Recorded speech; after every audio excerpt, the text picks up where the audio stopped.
नमस्कार, बीच बहस कार्यक्रम में आप सभी का बहुत स्वागत, अभिनंदन। मैं आपके साथ निधीश गोयल और हम बात कर रहे हैं आज के इस विशेष दिन में, क्योंकि हम देश का इतिहास जब देखते हैं तो बहुत सारे लोग, बहुत सारी मान्यताएं, बहुत सी परंपराएं, एक ऐसे विचार जो सार्वभौमिकता की बात करते हैं, एक ऐसे विचार जो सबकी बात करते हैं। आज हमारे प्रधानमंत्री जी सबका साथ सबका विकास जो कहते हैं वो केवल उनकी बात नहीं है, ये इससे सैकड़ों वर्ष पहले ये बातें कह दी गई हैं जो सबके लिए है, जो वसुधैव कुटुंबकम की बात करती है, जो सर्वे भवन्तु सुखिनः की बात करती है। ऐसी ही बात की गुरु पर्व के माध्यम से जब हम गुरु नानक देव जी की बात करते हैं। गुरु नानक देव, उन्होंने जो शिक्षाएं दी, जो उन्होंने धर्म के बारे में बात कही, जो अच्छाई और बुराई की बात कही, लोगों को कैसे रहना चाहिए, आपस में मिल बांट करके कैसे खाना चाहिए, जीवन में ईमानदारी का सबक जो उन्होंने दिया अपनी यात्राओं के माध्यम से, अपनी उदासियों के माध्यम से, वर्तमान परिप्रेक्ष्य में गुरु नानक देव जी की शिक्षाएं किस तरीके से हमारी संस्कृति की, हमारे देश की धरोहर है, इस विश्व के लिए बहुत अमूल्य है, उस मूल्यवान उन कुछ विचार बिंदुओं के बारे में आज हम चर्चा करने वाले हैं। और हमारे साथ आज स्टूडियो में इसके लिए उपस्थित हैं डॉक्टर अमरदीप सिंह जी। अमरदीप जी, आपको बहुत स्वागत, अभिनंदन। अमरदीप जी, यूनिवर्सिटी ऑफ राजस्थान में आप असिस्टेंट प्रोफेसर के पद से आप रिटायर हुए हैं और साथ ही राजस्थान सिख बोर्ड जो है उसमें सचिव के तौर पर अपनी सेवाएं भी दे रहे हैं।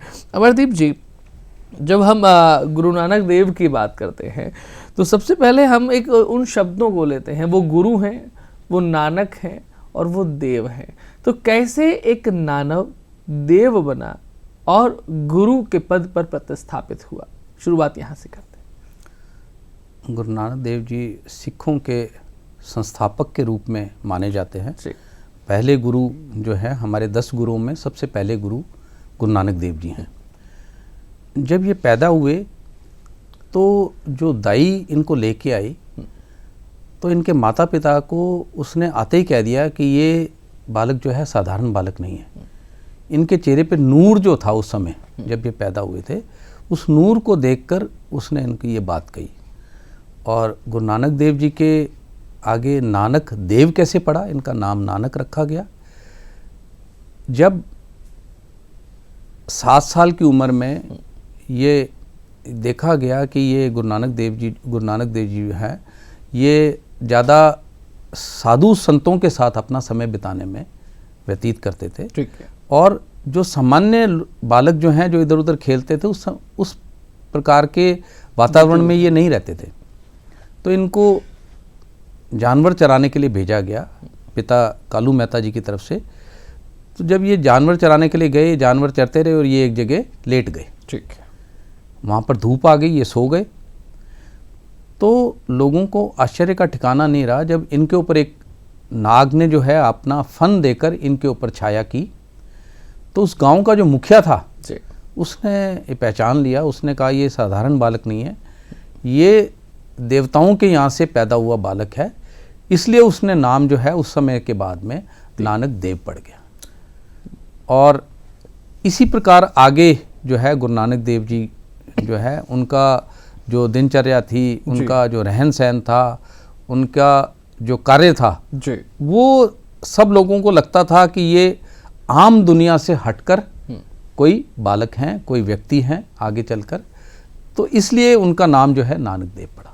ठीक है। वो नानक देव जो नाम पड़ा और उसके बाद में उस नानक देव को किस तरीके से लोगों ने उनकी शिक्षाओं को अपने मन में धारा और कैसे उस समय उन्होंने उन आडंबरों को खींच के बाहर निकाला, थोड़ा सा उसके बारे में बताएं। क्योंकि वो समय था, उस समय में लोग भाग जो है वो एक अंधविश्वासों में तो घुसे ही हुए थे, साथ साथ में एक दूसरे के बारे में विपरीत विचार रखना और न केवल मतभेद रखना बल्कि मनभेद भी रखना। तो कैसे उन्होंने मनों को मिलाया और लोगों को एक साथ एक सूत्र में पिरोया।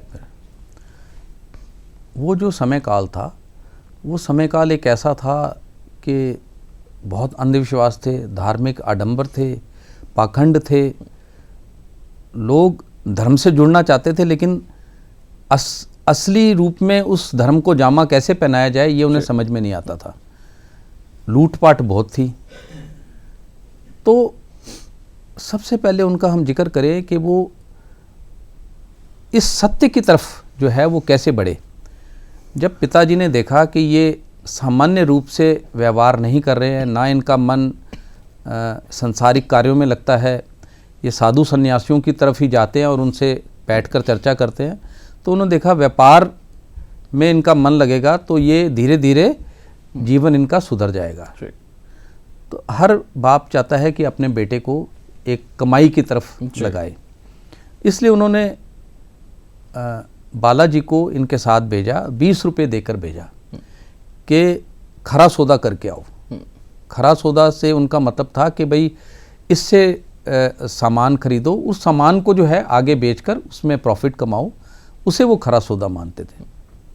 लेकिन गुरु नानक देव जी के अंदर तो कुछ और ही चल रहा था। वो जब गए तो रास्ते में उन्होंने एक साधुओं की टोली देखी। साधुओं की टोली को देखा उन्होंने कि उनके तन के ऊपर कपड़े नहीं थे।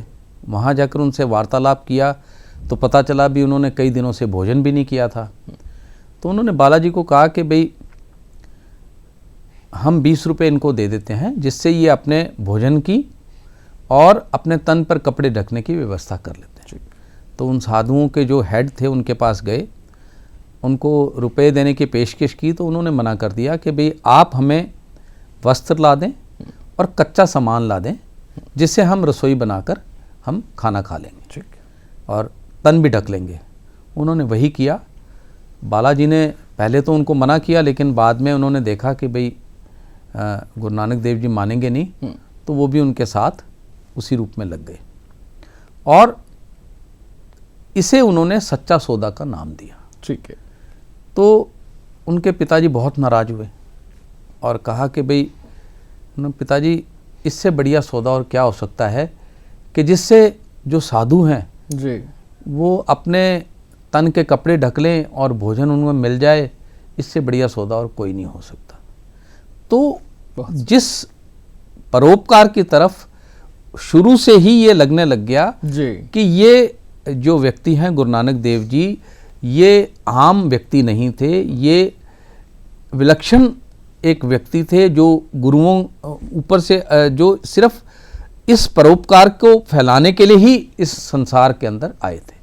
और उसी परोपकार की इन्होंने 5 यात्राएं की जी 1500 से लेकर और 1524 तक, जिन्हें हम उदासियों के नाम से जानते हैं। इन्हें हमने उदासियों का जो शब्द है इसलिए प्रयोग किया। हाँ, ये शब्द का बहुत महत्वपूर्ण है, क्योंकि अक्सर जब हम गुरु नानक देव की बात करते हैं उदासी उन्होंने की, ये बड़ा जिक्र होता है। और उदास जो है ये होना हम आज के तौर पे देखें तो किसी और टर्म में जानते हैं, लेकिन उस समय उदासी का कुछ अलग कारण होता था, मतलब होता था, और वो क्यों होता था ये हमें थोड़ा स्पष्ट रूप से जानना चाहिए। जी अमरदीप जी। उदासियों का, यात्राओं को शब्द उदासियों के रूप में कहा गया क्योंकि उन्होंने जो यात्राएं की वो यात्रा एक उद्देश्य के साथ की, और उनका उद्देश्य था कि धर्म के वास्तविक स्वरूप को लोगों तक पहुंचाना और उन्हें ये बताना कि एक आम आदमी की तरह गृहस्थ जीवन जीते हुए भी हम धर्म को अपना सकते हैं। धर्म को अपनाने के लिए हमें सन्यासी बनना या संसार को त्याग देना जरूरी नहीं है। उन यात्राओं के अंदर उन्होंने इन्हीं आडंबर, पाखंड, इन चीज़ों को दूर करते हुए आदमी को धर्म क्या है, कृत्य कमाई करो, वंड छको, मीन्स ईमानदारी से आप कमाओ, बेईमानी से किसी को धोखा देकर, किसी को लूट कर आप धनवान मत बनो, और साथ में वंड छको, जो भी आपने कमाई की है उसको बांट के खाओ। बांट के खाओ मतलब जितना आपने कमाई की है उसमें से कुछ हिस्सा निकालकर गरीबों की सेवा करो। ठीक है। तो इसको उन्होंने जो है एक धर्म का जो वास्तविक जामा जो है ये बताया कि धर्म क्या है, कि धर्म है कृत्य करो और वंड छको। बहुत सुंदर आपने जो ये बात कही कि धर्म क्या है। हम धर्म की बात करते हैं तो अक्सर लोग पूजा पद्धति से उसको जोड़ने लगते हैं। हालांकि सुप्रीम कोर्ट की गाइडलाइंस के अनुसार उन्होंने जो धर्म की परिभाषा दी है तो वो वहाँ पर जीवन पद्धति से आता है। अगर हम धर्म प्रवर्तकों की बात करें तो जिस तरीके से आपने जो ये बात कही है, शायद यही गुरु नानक देव जी के जीवन का सत्व भी आ जाता है कि आप वंड छको, यानी कि मिलजुल कर खाएं, मिल बांट कर खाएं, एक दूसरे के साथ में रहें। उदासियों के माध्यम से जो यात्राएं उन्होंने की और वो कहाँ कहाँ की, कैसे उन्होंने इस देश को कवर अप किया और वहां पर किस तरीके के लोग मिले, थोड़ा उस यात्रा वृत्तांतों के बारे में हमारे दर्शकों को साझा। यात्राएं जो उन्होंने की, अपनी 5 यात्राएं, उनमें उन्होंने भारत, अफगानिस्तान, फारस और अरब देश, ये यात्राएं उन्होंने इन 4 जगह की और साथ में तकरीबन 28,000 किलोमीटर की जो है यात्रा उन्होंने 1500 से लेकर 1524 तक की। ये भी लोगों को मालूम होना चाहिए कि उस समय भारत का स्वरूप जो आज भौगोलिक रूप से दिखता है वैसा नहीं था, अलग था। इसलिए वो जब अफगानिस्तान अरब देश तक जाते हैं तो इसे आप भारत ही समझिएगा तब के संदर्भ में। जी, तो जब वो स्टार्टिंग में पहली यात्रा में गए तो अमीनाबाद जो सैयदपुर के नाम से जाना जाता है, आज हम देखें कि पूरे वर्ल्ड के अंदर कहीं ना कहीं किसी ना किसी रूप में भ्रष्टाचार या करप्शन की बात होती है। मानवीय विकास में, मानवीय परोपकार में, मानवीय और किसी भी चीज़ में, सरकार के रूप में भी अगर हम देखते हैं तो एक करप्शन एक बहुत बड़ी समस्या है। जो करप्शन के अंदर पैसा लगता है, अगर वही पैसा अगर मानवीय विकास में लगे, मानवीय भलाई में लगे, तो आप ये मान के चलो इस वर्ल्ड का स्वरूप ही बदल जाएगा। बिल्कुल, लोगों में ये जो देशों के अंदर प्रतिस्पर्धा है ये बदल जाएगी, क्योंकि सब विकास के बारे में और मानवीय भलाई के रूप में सोचेंगे। एक पर्टिकुलर मानव के रूप में, क्यों मानव के रूप में जन्म लेते हैं तो वो एक पर्टिकुलर मानव के एजेंडे के रूप में सोचें। तो करप्शन के बारे में उन्होंने उस समय कह दिया कि कृत्य करो। कृत्य करो का मतलब ईमानदारी से कमाओ। ठीक है। इसके लिए जब वो सैयदपुर गए तो सैयदपुर के अंदर उन्होंने विश्राम किया। एक वहाँ बड़ई था भागो, लालो जी, लालो बड़ई जो गरीब व्यक्ति था उसके यहाँ पर उन्होंने विश्राम किया। उसी शहर के अंदर एक मलिक भागो करके जी, धनवान व्यक्ति था। उसने गुरुजी को आमंत्रित किया कि आप मेरे घर पर विश्राम करें और वहीं भोजन करें। गुरु नानक देव जी ने मना कर दिया।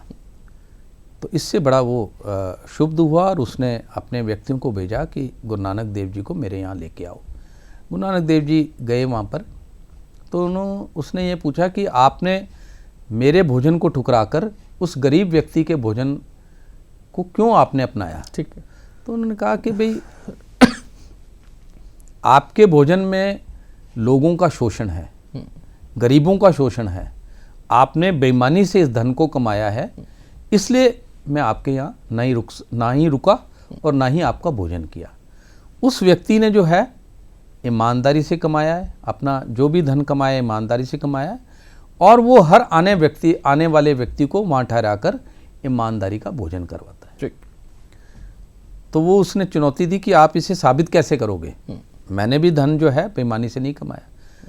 तो गुरु नानक देव जी ने एक रोटी भागो के यहाँ से मंगाई और एक रोटी लालो के यहाँ से मंगाई, और जब उन दोनों रोटियों को निचोड़ा तो लालो की रोटी में से दूध निकला और भागो की रोटी में से खून निकला। तो वो एकदम समझ गया कि मेरा जो सामना है या मैं जिस व्यक्ति से बात कर रहा हूँ वो कोई साधारण व्यक्ति नहीं है। तो वो गुरुजी के पांव पड़ गया और कहने लगा, मैं अब इस संसार के अंदर इन चीज़ों से मेरा मन हट गया, मैं भी आपके साथ चलूँगा। तो उन्होंने कहा नहीं, चलने की ज़रूरत नहीं है, मेरा तेरे को बताने के पीछे ये उद्देश्य था, गरीब जनता का शोषण मत करो, जो ईमानदारी से कमा सकते हो कमाओ और अपनी ईमानदारी की कमाई में से दूसरे व्यक्तियों का भला करो। तो ये उन्होंने उस समय जो है एक भ्रष्टाचार के रूप में अगर हम देखें तो कृत्य कमाई का एक बहुत बड़ा उदाहरण पेश किया। ऐसे ही उन्होंने कई जगह पे जो एक थोड़ा सा वहाँ से आगे चले मकादमपुर जो जगह थी वहाँ पर एक सज्जन ठग रहता था। अच्छा। उसने अपनी बहुत बड़ी हवेली बना रखी थी और वो सारे यात्रियों को आमंत्रित खुद करके खुद यात्रियों को अपनी उस हवेली में ले जाता और उन्हें कोई नशीला पेय पदार्थ मिलाकर उन्हें जब वो सो जाते उन्हें लूट लेता और कोई विरोध करता तो उसे मार देता। अब गुरु नानक देव जी ने वहाँ जब रुके वहाँ, लेकिन गुरु नानक देव जी सोए नहीं। तो वो समझ गया। गुरु नानक देव जी ने उससे पूछा, गुरु नानक देव जी से सज्जन ठग ने, कि आप सो क्यों नहीं रहे। उन्होंने कहा भगवान की भक्ति करूँगा मैं। तो वो समझ गया। फिर वो गुरु जी के पाँव पड़ गया कि आप मेरी असलियत पहचान गए हो। तो उसने कहा जब तू ये मान ही गया कि तू एक ठग है तो इस ठगी के जीवन को के रास्ते को क्यों अपनाता है। और उसको समझाया कि कृत्य करने से आदमी का जीवन सुधरता है। यही जीवन नहीं, आगे वाला जीवन भी सुधरता है।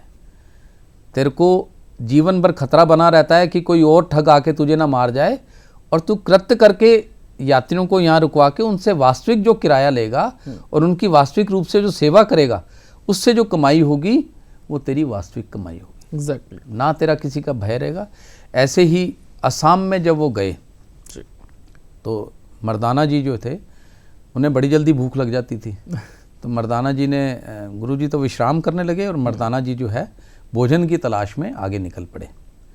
तो जब भोजन की तलाश में आगे निकले तो वहाँ कोड़ा राक्षस जो था उसने उनको पकड़ लिया और बांध के, और वो तेल गर्म करने लगा।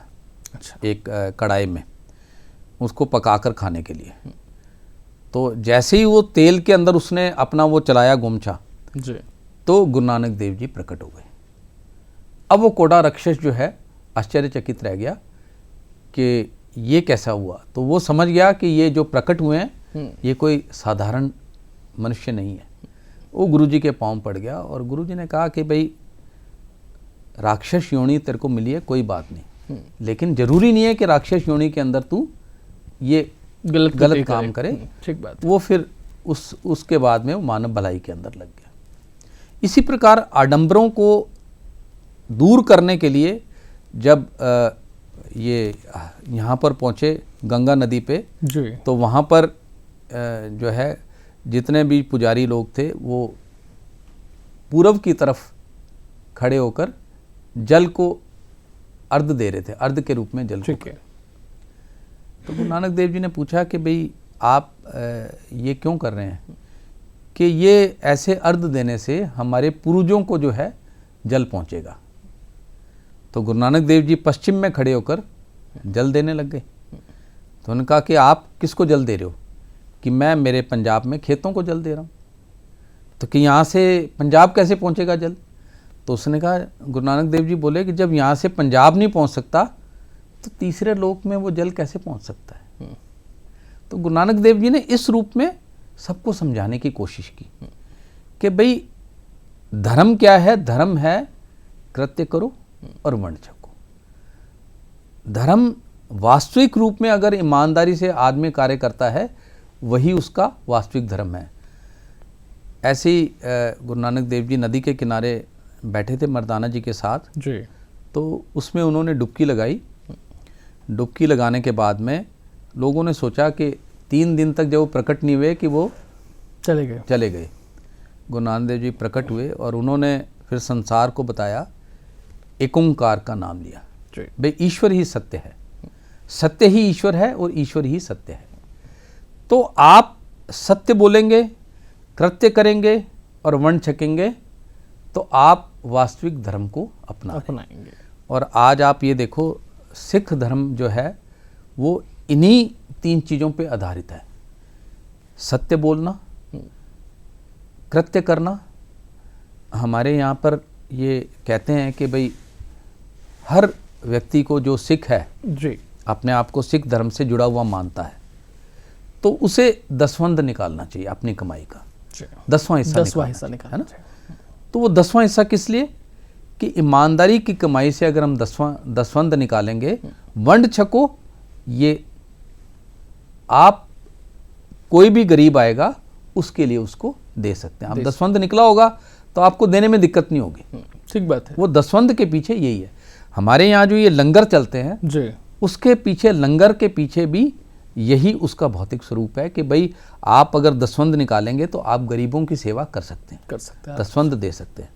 और लंगर चलाने के पीछे भी सबसे बड़ी बात थी जात पात जो है जी, जो उस समय ये जात पात, ऊंची जात नीची जात की जो बात थी, लोगों को धार्मिक स्थानों पर जाने नहीं दिया जाता था, तो उसको ख़त्म करने के लिए उन्होंने ये लंगर की जो है परंपरा चलाई। तो ये सारी चीज़ें जो हैं ये बताती हैं कि धर्म का वास्तविक स्वरूप क्या है, धर्म किसे कहते हैं और धर्म किसे माना जाता है। ऐसे व्यक्तियों को कभी किसी से डर भी नहीं लगता है जो मन में एक ओंकार, एक ईश्वर, एक सत्य की बात लेकर के चलते हैं। और हमने बचपन में एक कहानी वो भी पढ़ी थी जब गुरु नानक देव जी जाते हैं और जब उनको कुछ लोग जो मिलते हैं बड़े अच्छे लोग होते हैं, उनसे वो कहते हैं कि तुम उजड़ जाओ, और उसके बाद में जब कुछ और जगह जाते हैं वहाँ उनको बुरे लोग मिलते हैं तो उनसे कहते हैं तुम आबाद रहो। जब उनके शिष्य जो है वो उनसे पूछेंगे तो वो बताते हैं कि भाई जो अच्छे लोग हैं जहाँ जाएंगे तो वहाँ अपनी अच्छाई साथ लेके जाएंगे, अपनी सुगंध लेकर के जाएंगे, तो जहाँ जहाँ जाएंगे वो अच्छा संसार बनाएंगे, इसलिए उनका बिखर जाना अच्छा है। और जो बुरे लोग हैं, बुरी प्रवृत्ति रखते हैं, मानसिकता गलत रखते हैं, वो एक ही जगह पर रहेंगे तो उनकी बुराई जो है वो फैलेगी नहीं। ये व्याप उनके एक सोच का, उनके विचार का ये एक सामान्य नहीं हो सकता। जो आपने शुरुआत में कहा कि उनके चेहरे पर जो नूर था वो नूर बना रहे और वो नूर धर्म के रूप में लोगों के सामने आए। गुरु नानक साहब ने जितनी चीज़ें कही हैं, कैसे आज के समय में आप देख रहे हैं, आज की व्यवस्था में, आज के लोगों में क्या वो चीज़ें हमारे छोटे बच्चों में हमें देखने को, हम क्या उसको उन बच्चों तक, उस नई पीढ़ी तक लेकर के जा पा रहे हैं, या फिर उसमें कभी कुछ रुकावटें हैं, हमें उसे ठीक करना चाहिए? एक्चुअली मेन बात है कि आज बच्चे जब पैदा होते हैं तो बच्चे सिंगल फैमिली सिस्टम चल पड़ा है ना। हमारी जो एक पहले जो मल्टीपल फैमिली सिस्टम था वो कंबाइंड फैमिली सिस्टम, उससे क्या है कि थोड़ा सा ये नुकसान हुआ है कि जो बच्चा पैदा होता है तो उसको माँ बाप दोनों काम करते हैं या माँ बाप दोनों इतने व्यस्त रहते हैं कि थोड़े टाइम के बाद में ही बच्चे को 6 महीने के बाद में मोबाइल दे देते हैं हाथ में, कि मोबाइल देखता रहेगा, टीवी देखता रहेगा तो ये चुप हो जाएगा, हमें डिस्टर्ब नहीं करेगा। एक्चुअली वही एज जो होती है, जो पैदा होने से लेके 2-3 साल तक की एज है, वो अगर कंबाइंड फैमिली है, दादा दादी साथ रहते हैं, वो उन बच्चों को वो संस्कार दे सकते हैं। बिल्कुल। माँ बाप के बारे में मैं इसलिए नहीं कहना चाहता कि वो आजकल मेंटेनेंस इतनी ज़्यादा है, हर कोई व्यक्ति जो है थोड़े में व्यतीत नहीं करना चाहता, बहुत ज़्यादा कमाना चाहता है। तो वो उनके पास इतना समय नहीं होता कि अपने बच्चों को वो समय दे सकें। तो बचपन में जो संस्कार मिलते हैं वही संस्कार जो है आगे बड़े होकर वो बच्चे उनको आगे फैलाते हैं। तो ये दादा दादी या जो घरों में जो बूढ़े बुजुर्ग हैं, ये उनका कर्तव्य है कि बच्चों को ये धर्म के बारे में बताएं, अच्छी शिक्षा के बारे में बताएं, वास्तविक धर्म क्या है, ईमानदारी, ये कृत्य कमाई, ये सारी चीज़ों का ज्ञान जब अभी देंगे तो बच्चों के अंदर भी वही भावना पैदा होगी और वही बढ़कर आगे बढ़ेगी। आज जब हम ये बात करते हैं कि स्त्री शिक्षा की बात, बिल्कुल, तो स्त्री शिक्षा के बारे में भी हमारे गुरुओं ने जो है यही कहा है, सो को मंदा आखिए जिन जम में राजान, कि उस स्त्री के बारे में हम बुरा कैसे कह सकते हैं जिस स्त्री ने राजा को जन्म दिया है। एग्जैक्टली। तो जब हम राजा, एक उस समय क्योंकि राजतंत्र था और राजा के हुक्म से सब चलता था, तो राजा के हुक्म से चलने को हम तैयार हैं, लेकिन राजा को जन्म देने वाली जो स्त्री है उसको हम ना उसके अधिकार देना चाहते हैं, ना उसको बराबरी का दर्जा देना चाहते हैं और ना ही उसका सम्मान करना चाहते हैं। तो इसलिए ही जो इसमें जो कौर शब्द है हमारे यहाँ पर, स्त्रियों के अंदर जो कौर शब्द है वो इसलिए सम्मान सूचक ये शब्द यूज किया गया है। कौर का मतलब होता है क्वीन, अच्छा, और सिंह का मतलब होता है राजा। तो इसलिए आप देखेंगे हमारे जितने भी जो सिख फैमिलीज हैं उनमें सिंह लगता है और स्त्रियों के साथ में कौर लगता है। बहुत सुंदर आपने बात कही, और मुझे ये भी लगता है कि गुरु नानक देव जी वो सिख धर्म के प्रवर्तक अवश्य हो सकते हैं, लेकिन वो भारत के महापुरुष है। और भारत में चाहे वो किसी भी कम्युनिटी को, किसी भी पंथ संप्रदाय को क्यों ना मानने वाला हो, हमें उन महापुरुषों के बारे में उनका चिंतन, उनकी जीवनियाँ पढ़ना, उनके जीवन के सत्य को समझना, ऐसा जितना हम समझेंगे, चाहे हम किसी भी देवी देवता की पूजा अर्चना, उस पूजा पद्धति को क्यों नहीं अपनाते हो, लेकिन ऐसे लोगों को समझेंगे तो शायद भारत को, भारत की आत्मा को, भारत के चिंतन, भारत की संस्कृति को हम अच्छे से समझ पाएंगे। और एक बार फिर से उसी सत्वों को लेकर के इस कार्यक्रम को पूरा करते हैं जो आपने कहा कि कृत कमाओ और वर्ण छको, कि भी ईमानदारी के साथ में कमाइए और मिल बांट करके खाइए। ऐसा करते हैं तो धर्म का वास्तविक सत्य स्वरूप जो है वो हमारे सामने प्रत्यक्ष होता है, और वो प्रत्यक्ष होगा तो फिर सबके साथ में जाएगा, क्योंकि किसी ने कहा है कि अपने सुख को विस्तृत कर लो, सबको सुखी बनाओ। तो आइए हम भी सबको सुखी बनाने के गुरु नानक देव जी के इसी आदर्श को आगे बढ़ाएं। आज के इस कार्यक्रम में इतना ही। आप पधारे अमरदीप जी, आपका बहुत धन्यवाद। नमस्कार।